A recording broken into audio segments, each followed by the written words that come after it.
Your TP-Link WR820N router has a powerful, built-in feature called MAC address filtering or an access control list.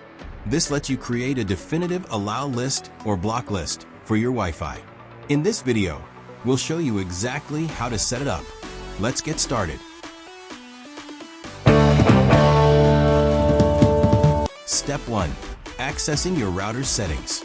First, make sure your computer or phone is connected to the WR820N's Wi-Fi network or using Ethernet ports. Open any web browser. Click into the address bar and type the TP-Link router's IP address 192.168.0.1. Enter your router's admin username and password and press Login button. And now, you're in the router's management interface. Now go to Advanced tab, then go to Security, and under Security, go to Access Control option.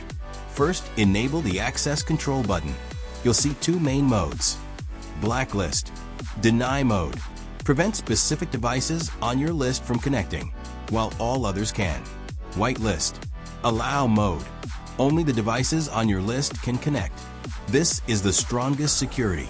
Mode 1, create blacklist. To block users, select Blacklist and press Add button. And now, we need to find the MAC addresses of the devices you want to deny. This is a unique identifier for every network card. Press Add button and you'll find all users currently connected to your Wi-Fi network. Choose User to add in Blacklist and press Add button. Device will added to Blacklist. Repeat this process for other device you want Blacklist on your network. Press Save button to apply settings. Devices added to Blacklist will restricted to connect your Wi-Fi network. Create Access Mode Whitelist. To create Allow list, select Mode Whitelist and press Add button. You will get all your family devices connected to Wi-Fi router. Select device one by one to add in whitelist and press Save button to apply settings.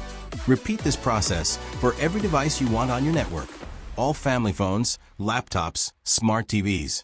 To remove from Blacklist or Whitelist, simply delete the device from MAC access list. To test, try connecting a device that is not on the Allow list.